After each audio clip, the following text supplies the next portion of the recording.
Alright, this is the third time recording this. Hopefully I don't fuck up. And yeah. Top 10 albums of 2020. Also, I'm not going to edit this video. It's just going to be uncut. Put in the title, uncut short review of every album. Because I don't like going into detail with albums. It's just not my thing. I'm like the downgraded Sean C. or downgraded like Anthony Fantano. Like that's what I think I am. Because I wouldn't compare my taste in music with theirs. But I mean, it's very good. But yeah. Alright. Starting out number 10. From King to a God. Conway the Machine. Now, this year I got into, Conway, Benny, and West Side Gun. Like probably a couple months ago. From their albums, from Conway's album From King to a God. Then from West Side Gun's Pray for Paris. And then Benny the Butcher's Burden of Proof. Which are very good albums. I'll talk about them later in the video because they're on the list. But yeah, this album got me into Conway. And yeah, it's a phenomenal album. Cannot lie. Features, production, lyricism by Conway the motherfucking Machine. Just phenomenal. Alright, number 9. Let's see. I didn't really put anything. I didn't really go over this earlier. I just said whatever and then, yeah. Number 9. Pray for Paris. Pray for Paris is, I don't know how to describe it. It's a weirdly good album. I remember listening to this album and not like instantly getting into it, except for 327 because there's Joey Badass and Tyler Creator on it, which are two of like my favorite artists. But yeah, it was hard to get into this. It really was. More than Conway or Benny the Butcher, because I don't like West Side Gun's voice. Sounds like I don't want to say like a child a little bit, just a tiny bit. But yeah, but his voice started growing on me. I like the feel of the album, and overall it's good. Not bad, just good, solid. I'm not gonna give her a rating because it's kind of hard, because I had to compare these to all these ones too. So yeah, number 8, Visions of Bodies Being Burned. Now I got into clipping about 2 weeks ago. And listening to this album first time, it was hard to get into them.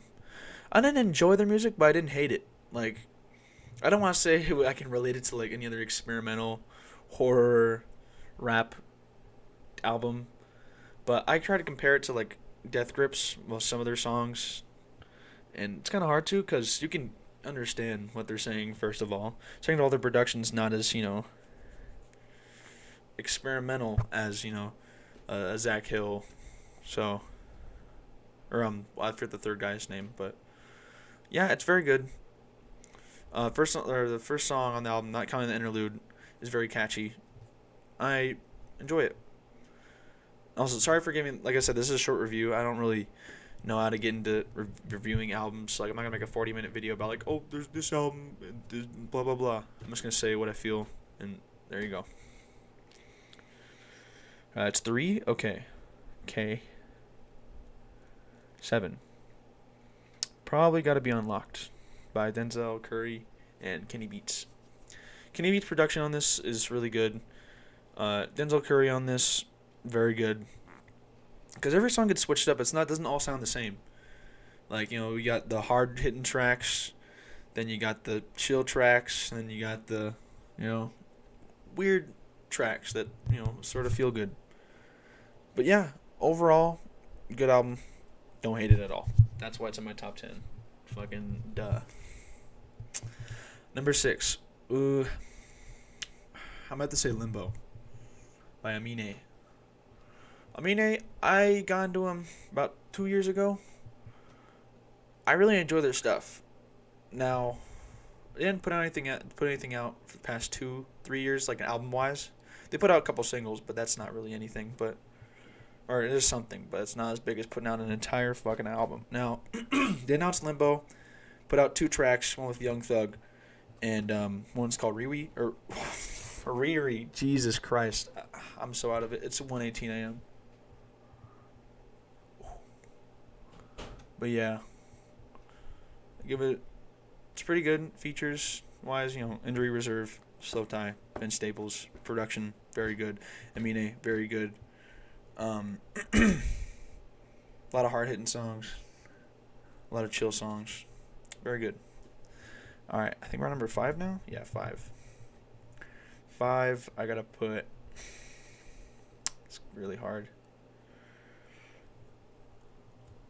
RT and J4. This is probably my favorite RT and J album, Run the Jewels album. Reasons being because the experience was insane. Now I was at my friend's house. It came out because they said it would come out a week before. Like that day, a week before. I think that makes sense. And I remember being at my friend's house, seeing it came out, and I was like, dude, this is insane. And then the first track, Yankee and the Brave, dude, I got up, started jumping up and down. I was so happy because the production on the song is fucking insane, bro. Dude, and the story behind it as well is awesome. It's not a real story, but it's just like it's made up. It's just it's an insanely good track. And the features, the production, the lyricism by LP and fucking Killer Mike, amazing. Was that 4? Wait, 1, 2, 3, 4, 5, 6. Yes, number 4. So we're at number 4. So there's 1, 2, 3, 4. Yeah. So I'm gonna put Burden of Proof by Benny the Butcher. I got like I said earlier, I got into all 3 of these artists a couple months ago when these albums came out. Or this one came out I think a month or 2 ago. And then beforehand, Conway or West Side Gun put out something. But yeah, it's a very good album. Features, production, There's also like the entire album for Benny the Butcher, Burden of Proof, is probably like my favorite album by him. If I'm being honest, his other albums are really good, but I enjoy this album way more than any of his other stuff. I'm not really a big fan of Benny the Butcher, or I'm a semi-good fan, fan. Cause I listen to this album every single day. Not album, but just a couple songs off of it. I listen to music every single day, but it's a very good album. Yeah. Alright, so number 3. I had to put Man in the Moon 3. Because Man in the Moon 3. Now, this album was hard to grow on. Because it was just I listened to it at school. I didn't vibe with it. And then it came out on Spotify around 10. And Spotify crashed because hella people are like, dude, Kid Cudi dropped. Oh my god. But yeah. Solid album. Production.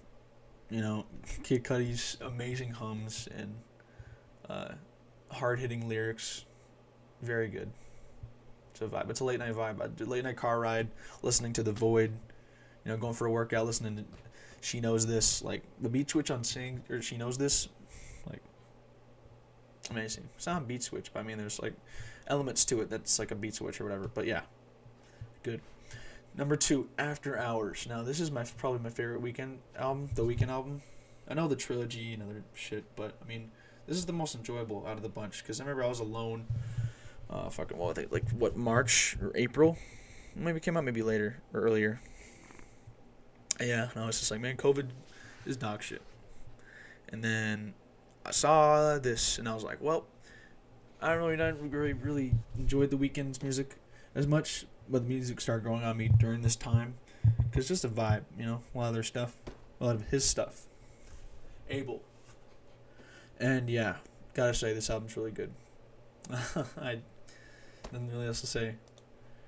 His vocals, sort of 80s type of vibe, for R&B and other elements of jazz in there. Just really good. The number 1, I think we all saw it coming. If you're a really good music fan or whatever, but Alfredo, Freddie Gibbs and The Alchemist. This album is fucking chef's kiss. I don't want to compare this to Bandana or Pinata because it's such a good album. All by itself, it's already a good album. Bandana and Pinata are their own albums that are very good in their own way. But I can't rank them because they're all really good. But we're not talking about those two. We're talking about Alfredo. Alfredo, I think of 10 tracks? 10 tracks. Perfect track list. Perfect time, perfect features, perfect lyricism by Freddie Gibbs, perfect production by The Alchemist. Phenomenal album. There's nothing bad about it, in my opinion. Tell me what you guys think in the comments. You know, if I could have added any more albums, because I had a couple albums in mind that I could have put, but I just enjoy these albums way more than the other ones. So, hopefully you guys enjoyed. Leave a like, subscribe, check out my Instagram and my song in the description below. Please, I'll put out more music soon. Just for right now, got school starting up again. You know, COVID, hard to make music with not a good production thing or whatever. I don't know, I have a good app to use to produce, but yeah. So yeah.